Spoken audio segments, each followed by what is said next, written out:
Good evening, everyone. Welcome to the YouTube channel Trader in Me. A short disclaimer: this video is only for educational purpose. I don't have any WhatsApp, Telegram channel. I don't provide any tips or training services.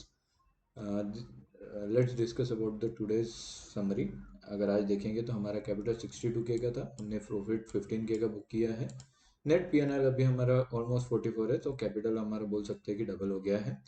एक time पे maximum positive हमारा 23K का 23K था, फिर हमने थोड़ा एक greediness की वजह से थोड़ा लूज किया। लकी थे कि हम ज़्यादा लूज नहीं किया, ऑलमोस्ट 50% लूज कर सकते थे, लेकिन 3K के लॉस के साथ हमने डे को क्लोज किया। पैरामीटर्स देखेंगे तो एक बार माइंडसेट खराब हुआ था जो मैंने डिस्कस किया, तो लेकिन ठीक है कि उसमें हमने ज़्यादा लॉस नहीं किया। अगर पोजीशन देखें तो 19,000 का प्रॉफिट है। फंड्स देखेंगे तो it is around 61,780।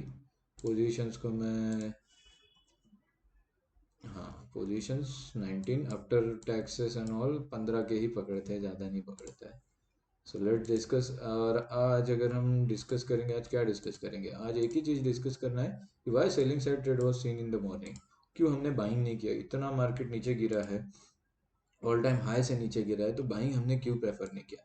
For example अभी कल देखेंगे तो यहाँ पे बहुत बड़ा गैप डाउन हुआ। गैप डाउन होके मार्केट गैप डाउन सस्टेन किया है, नीचे में क्लोजिंग किया है। इसका मतलब क्या है? इसका मतलब प्रॉफिट बुकिंग या लोगों ने सेलिंग पोजीशन बनाई है। मार्केट जब ऊपर जाना रहता है तो वो धीरे धीरे जाता है, क्योंकि लोगों को स्टॉक्स बाय करने पड़ते हैं, जेब में से पैसा डालना पड़ता है। लेकिन जब नीचे जाता है तो उनको बस जो डाला है वो पैसा निकालना है, तो वो निकालना ज़्यादा आसान है। और बाइंग जनरली लोग सोच के करते हैं, ऐसा नहीं कि सिर्फ रिटेलर्स है जो गैम्बल करते हैं, लो कैच करने का ट्राई करते हैं। लेकिन बड़े लोग जब बड़ा पैसा डालते हैं तभी मार्केट मूव होता है, और वो लोग पूरी स्ट्रेटेजी के साथ डालते हैं। ऐसा नहीं कि मार्केट इतना गिरा है तो आज मैं बाय कर लेता हूँ, वैसा नहीं चलता है। वो लोग प्रॉपर एनालिसिस, प्रॉपर टीम रहता है उनके पास। तो अगर देखेंगे तो यहाँ पे लोगों ने नेगेटिव पोजीशन बनाई। कल भी मार्केट ने सस्टेन किया, तो लोग जिन्होंने अगर देखेंगे यहाँ पे जिन्होंने सेल किया, यहाँ पे सेल किया, यहाँ पे सेल किया, यहाँ पे सेल किया, आज गैप डाउन हुआ, ओपन हुआ, तो ये लोग कंफर्टेबली पोजीशन, कंफर्टेबली बैठे हैं। जिन्होंने ऑप्शंस में, फ्यूचर्स में ट्रेड किया, वो लोग अच्छे प्रॉफिट में है। तो और क्योंकि एक्सपायरी है तो वो लोग डीके डीके लेके ही स्क्वायर ऑफ करेंगे। अगर मार्केट यहाँ ओपन होके ऊपर जाता, फिर यहाँ सस्टेन करता धीरे धीरे धीरे, फिर वो ऊपर जाता, तो फिर धीरे धीरे यहाँ पे ये लोग अपना पोजीशन स्क्वायर ऑफ करते, फिर मार्केट शॉर्ट कवरिंग की वजह से ऊपर जाता।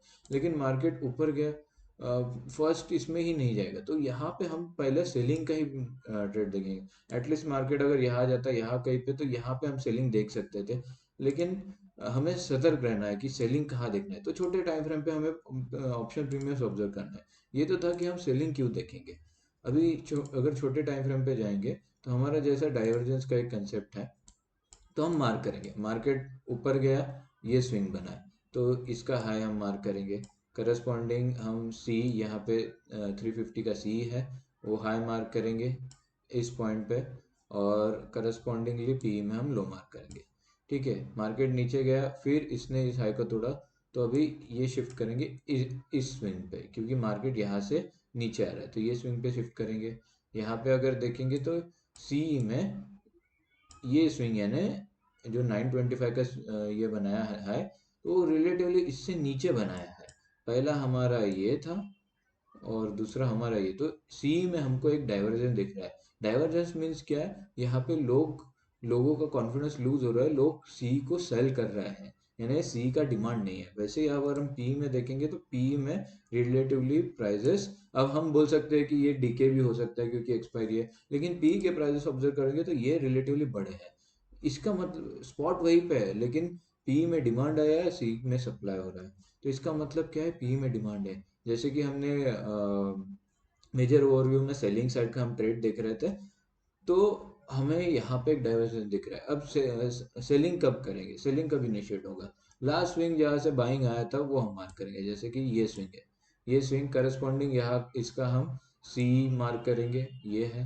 और करस्पॉन्डिंग इसका हम पी मार्क करेंगे, तो ये है। इसके इस रेंज के नीचे जब मार्केट जाएगा, और तो यहाँ पे सी ज़्यादा नीचे जाना चाहिए और पी थोड़ा ऊपर, ज़्यादा ऊपर जाना चाहिए, तब हम इसमें बाय करें। तो इस कैंडल में कंफर्टेबली अगर देखेंगे तो with relative to spot, spot अभी यहाँ तक नहीं पहुंचा, लेकिन पी का प्राइस ऑलमोस्ट यहाँ तक पहुंच गया और सी का भी इसके नीचे आ रहा है। तो दिस वाज कंफर्मेशन, ये कंफर्मेशन था। अगर हम मार्क करेंगे तो ये कैंडल पे कंफर्मेशन था कि हम सी पी साइड ले सकते हैं। फिर मार्केट ने रिटेस्ट किया, फिर यहाँ पे जब क्लोज दिया तो यहाँ पे हमें बाय करना है। इस इसमें बाय करना है। मेरा एक जो मैंने 21,500 का एक पी यहाँ पे खरीदा था और उसमें ऑलमोस्ट 8 to 9 के कुछ बुक किया था मैंने यहाँ पे।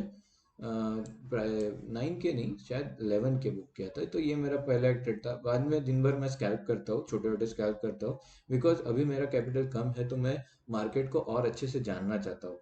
तो मार्केट को जानने का, प्राइजेस को ऑब्जर्व करने का, प्राइजेस को जानने का एक ही तरीका है, छोटे इसमें ट्रेड करो। ट्रेड करोगे तो ही आपको पता चलेगा। बट अगेन उसमें प्रिकॉशन ये लेना है कि कभी कभी हम भावना में बह जाते हैं और जो एक्सपेरिमेंटल ट्रेड्स है उसमें हम क्वांटिटी बढ़ा के होल्ड करते हैं, लॉस होता है, फिर होल्ड करते हैं और पूरा ड्रॉडाउन होता है। तो वो नहीं करना है। तो यहाँ पे एक ट्रेड डाइवर्जेंस बेस्ड हमने आज कैसे प्लान किया, इसके लिए मार्केट ओवरव्यू बहुत ज़रूरी है। तो ऐसा आज एक ट्रेड प्लान किया था। अभी हमारा कैपिटल डबल हो चुका है। फिर से मैं अगेन ऑलमोस्ट 80 to 90 के जब तक नहीं होता तब तक मैं क्वांटिटी नहीं बढ़ाऊंगा, धीरे धीरे। फिर अभी मैं स्कैल्पिंग इसलिए कर रहा हूँ क्योंकि मुझे बिल्कुल भी रिस्क नहीं लेना है, क्योंकि मैं एक्सपायरी ट्रेड कर रहा हूँ। अगर आप देखोगे तो एक्सपायरी में डीके बहुत जल्दी होता है। तो अगर मैं होल्ड करके रखूंगा बड़े एसएल के साथ तो मैक्सिमम प्रोबेबिलिटी है कि वो एसएल हिट करेगा। तो इसलिए मैं छोटे छोटे प्रॉफिट्स लेता हूँ। जब मेरा एक कैपिटल डेवलप हो जाएगा देन मैं स्विच करूंगा। मैं then expiry trade almost avoid करूंगा। भले एक्सपायरी आ जाए लेकिन मैं नेक्स्ट वीक के ऑप्शंस कर दूंगा। इससे क्या होगा, वोलाटिलिटी में मेरा एसएल नहीं टूटा और टारगेट्स के लिए प्लान करूंगा। फिलहाल हमारा एम है कि कैपिटल बढ़ा। Hope you like the video, thank you for watching. और एक था कि एक मिस्टेक हमने किया था, जब माइंडसेट कैपेसिटी की जब मैं बात करता हूँ, वो एक प्रॉफिट, एक लेवल का प्रॉफिट होने के बाद आपका लॉस ही होगा। कि आप कितना भी कुछ करो उसके बाद, क्योंकि आपका माइंडसेट कैपेसिटी रीच हो गया, आप फिर डरोगे ट्रेड लेने से कि कहीं लॉस नहीं होगा। लॉस तो नहीं होगा और उससे लॉस ही होगा। तो लकीली मैंने 3,000 ही गवाए एक टाइम पे। मेरा ऑलमोस्ट 22.5 का प्रॉफिट था। इट्स ओके, 19 पे हमने क्लोज किया। That's all from today's video. Hope you like the video. Thank you for watching.